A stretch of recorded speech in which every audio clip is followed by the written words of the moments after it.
जय श्री कृष्णा। कैसे हैं आप लोग फ्रेंड्स। आज की चर्चा बहुत विशेष होने जा रही है। जैसे कि हम सभी लोग ऊपर टाइटल में देख रहे हैं कि वृषभ राशि 2 मई राहु का बदला योग, सिंहासन पर बैठने की तैयारी। तो कुछ ऐसी परिस्थितियां आपके सामने बदलने जा रही हैं जो जीवन में आपके समस्त मार्ग को खोलने जा रही हैं और आपके लिए स्थितियों को एक नए आयाम की ओर लेकर जा रही हैं। किस तरीके से?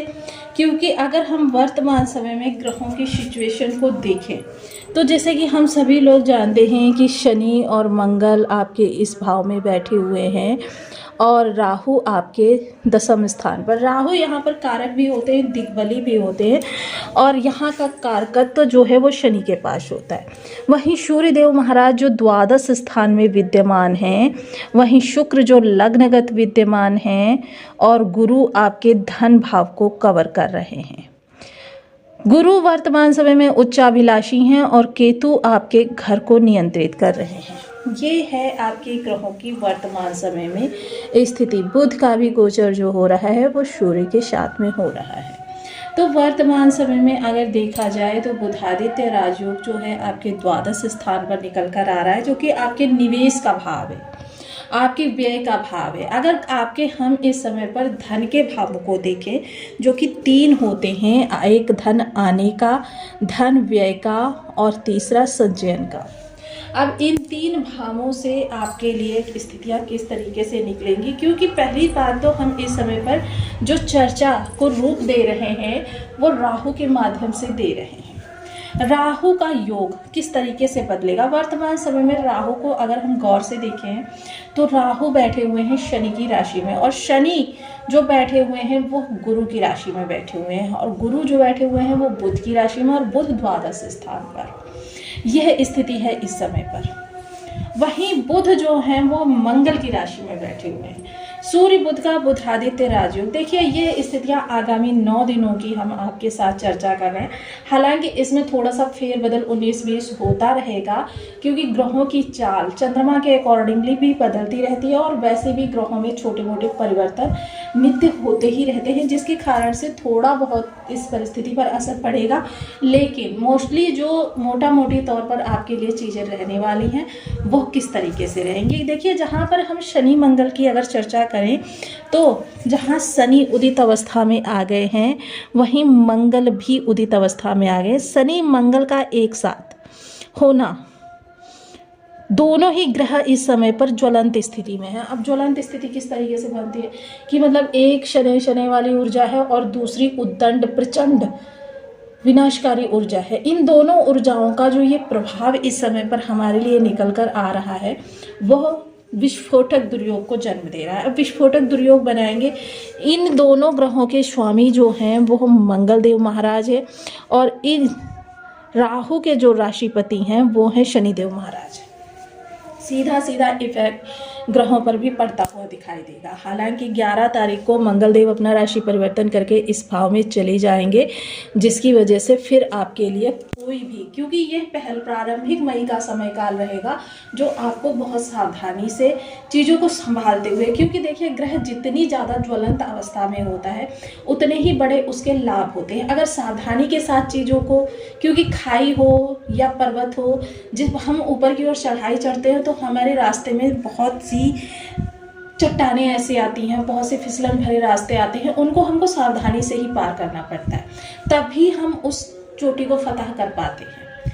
अन्यथा हम उस चोटी तक पहुंचने का बिल्कुल भी धैर्य छोड़ दें, क्योंकि अगर हमारे अंदर परिस्थितियों को संभालने की क्षमता नहीं। और दूसरी चीज कि देखिए जब हम शुरुआत अच्छी करते हैं तो आगाज भी बहुत अच्छा होता है।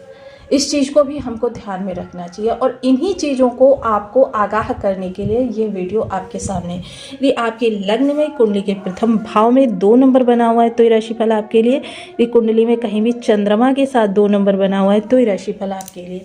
कुंडली ना होने की स्थिति में आप इसे नाम राशि से भी देख सकते हैं। यदि अभी तक आपने अपने इस चैनल को सब्सक्राइब नहीं किया है तो प्लीज़ सब्सक्राइब कर लीजिए, वीडियो को लाइक कर दीजिए, चैनल को शेयर कर दीजिए।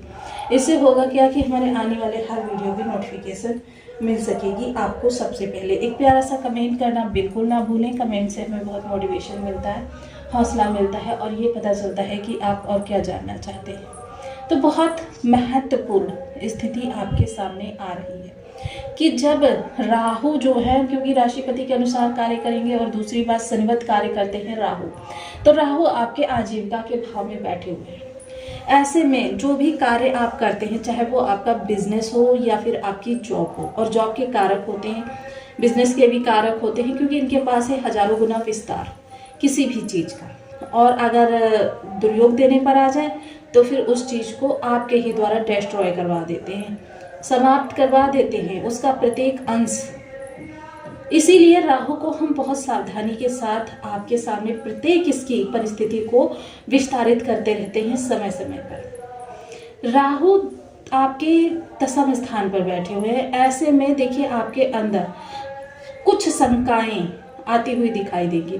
कुछ ऐसे लोग आपके पास में होंगे जिन पर आप आंख बंद करके भरोसा करते हैं, वही इस समय आपके साथ विश्वासघात करते हुए दिखाई देंगे।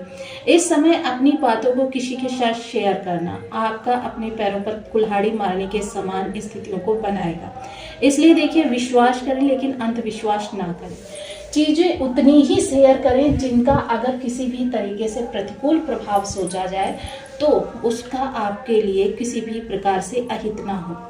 ये आगामी 9 दिन जो हैं, क्योंकि 11 तारीख को ये सारे दुर्योग समाप्त हो जाएंगे। वहीं दूसरी तरफ आपका निवेश का भाव, निवेश के कारक जो होते हैं मंगल देव महाराज, वो विस्फोटक दुर्योग बनाए हुए हैं। इस दौरान आपने जो भी बहुत निवेश किया हुआ है पहले से, उसको अगर तोड़ने की सोच रहे हैं तो बिल्कुल ना तोड़ें। खर्च पर पूरी तरीके से अपनी दृष्टि बनाए रखें।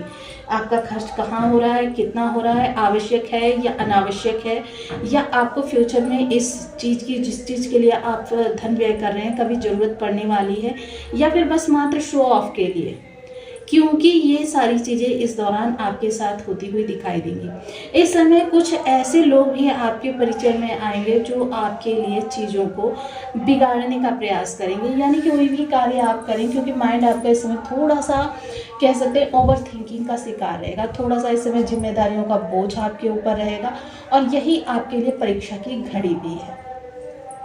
क्योंकि इस परीक्षा की घड़ी को अगर आप पार कर लेंगे तो फिर समझ लीजिए कि आपकी जो विषमताएं हैं वो समाप्त हो गई, और आगामी समय आपके लिए काफ़ी स्मूथली और बहुत अच्छा रहने वाला है। तो इसलिए इस समय को थोड़ा सा सावधानी के साथ आपको बिताना है। वहीं केतु के राशिपति सूर्यदेव महाराज भी द्वादश भाव, एक तो द्वादश भाव है, दूसरे जिस भाव में बैठे हुए हैं उसका राशिपति भी इसका इस समय पर आपके लिए दुर्योग बनाए हुए हैं, जिस कारण से सूर्य जो है ग्रहों के राजा हैं, सफलता की स्थिति को निकालते हैं। तो यहाँ से आपके खर्चों को बढ़ाएंगे, थोड़ा सा आपके विदेशी के कार्यों को रोकेंगे। हालांकि शनि की लंबिता इस समय पर समाप्त है। शनि की लंबिता क्यों समाप्त है? मंगल के साथ होने की वजह से। मंगल के साथ होने से सूर्य को क्या लाभ, शनि को क्या लाभ मिला? देखिए, एक शनि वाली ऊर्जा और एक उद्दंड ऊर्जा, प्रचंड ऊर्जा, इन दोनों का जब एक साथ समायोजन होगा तो फिर क्या होगा कि लंबिता समाप्त हो जाएगी। चीज़ें जिस समय पर आप एक्सपेक्टेशन कर रहे हैं उसी समय पर आपको मिलेगी। थोड़ा सा इस समय पर आपको चीज़ें प्रतिकूल दिशा से भी मिल सकती हैं, कि जिन दिशाओं में जाने से आप डरते थे, अभी तक आप सोचते थे कि इस दिशा में नहीं जाएंगे, उस दिशा में भी आपके लिए स्कोप निकल कर आएंगे। थोड़ा सा केतु यहाँ पर जो बैठे हुए हैं, ये आपको माता की तरफ से चिंताएं दे सकते हैं। किसी विपरीत लिंगी के साथ बहुत ज़्यादा घनिष्ठता बनाने से भी बचना होगा इस दौरान। और अपने सोशल सर्कल, देखिए मित्र मंडली में इस दौरान आपको बहुत सावधानी की ज़रूरत है। हालांकि ये चीज़ भी है कि अगर आपने चीज़ों को सही तरीके से नियंत्रित किया तो फिर आपके लिए बड़ा स्कोप भी निकल कर आएगा, आपके लिए बड़ी जिम्मेदारी होगी, बड़ा पुरस्कार होगा। वहीं दूसरी चीज़, एक चीज़ और देखिए, यहाँ शनि की दृष्टि और राहु की पंचम दृष्टि, शनि की चतुर्थ दृष्टि, क्योंकि शनि की मंगल के माध्यम से चतुर्थ दृष्टि भी है। इस समय धन भाव को, तो वाणी को, क्योंकि क्रोध आपके अंदर बहुत ज़्यादा बना रहेगा। अब क्रोध बहुत ज़्यादा बना रहेगा तो इसका एक्सप्रेशन जो होगा सामने वाले को किस तरीके से पता चलेगा? वाणी के माध्यम से। वाणी पर बहुत नियंत्रण की आवश्यकता है, क्योंकि वाणी के माध्यम से ही आपके 80% काम बनते या बिगड़ते हैं। कोई रिश्ता आपका बनता है या बिगड़ता है, प्रोफेशनली या पर्सनली, कोई भी रिलेशन है आपका, तो वाणी को बहुत ही समय पर आपको सावधानी से प्रयोग करना है। क्योंकि अगर क्रोध में आपने सामने वाले को कुछ भी बोल दिया तो वो रिश्ते आपके बहुत लंबे समय तक के लिए ख़राब हो जाएंगे। वहाँ पर अगर आपकी कोई डील है या फिर आपका कोई किसी भी प्रकार का वहाँ पर, जैसे मान लीजिए कि आपका कोई डील मिलनी है या आपको जॉब में प्रमोशन मिलना है, वाणी के माध्यम से अगर आपने डिस्ट्रॉय कर दिया तो फिर बहुत लंबे समय बाद ये योग बनेंगे। कहीं इंटरव्यू वगैरह में जाना है या किसी कुटुंबी से आपको किसी भी प्रकार से मिलना है तो अपनी वाणी पर, क्योंकि आपके सामने अचानक कुछ ऐसी स्थितियाँ आएगी कि आपके अंदर क्रोध का आवेग बढ़ जाएगा, और क्रोध का आवेग बढ़ने में अगर आपने वाणी को गलत दिशा में नियंत्रित किया तो फिर आपके लिए बहुत ज़्यादा विषम परिस्थितियाँ क्रिएट हो जाएंगी।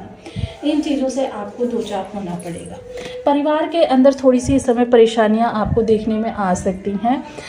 आपके परिवार के सदस्य आपस में छोटी मोटी सी नोक झोंक से फंसे रह सकते हैं। हालांकि आपको विचलित नहीं होना है, ये विषम परिस्थितियां आपकी 9 दिनों के लिए बनी हैं।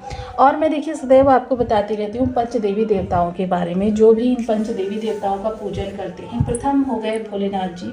भोलेनाथ जी को यदि आप नित्य प्रति महामृत्युंजय मंत्र का जाप करके मनाते हैं या रुद्राभिषेक करके मनाते हैं तो फिर आपके लिए कोई भी दुर्योग नहीं इस समय पर प्रभावी होगा। गणेश जी भगवान, इनको नित्य 3 दुर्वा समर्पित करते हैं या फिर आप कम बीज मंत्र का जाप करते हैं, गणेश अथर्व स्तोत्र का पाठ करते हैं तो भी आपके लिए कोई भी दुर्योग प्रभावी नहीं होगा। इसके अतिरिक्त शिव जी के वो क्षमा करें विष्णु भगवान के लिए विष्णु सहस्त्र नाम का पाठ करते हैं, गुरुवार का व्रत करते हैं रेगुलर बेसिस पे, तो फिर आपके लिए ये समस्त प्रभाव जो होंगे निष्प्रभावी होंगे। इसके अतिरिक्त अगर हम चर्चा करें कि आपके लिए जो प्रभाव निकल कर आएंगे वो बहुत महत्वपूर्ण हनुमान जी से भी निकल कर आएंगे। क्योंकि अगर ब्लड के रिलेशंस के साथ आप मीठा मंगलवार के दिन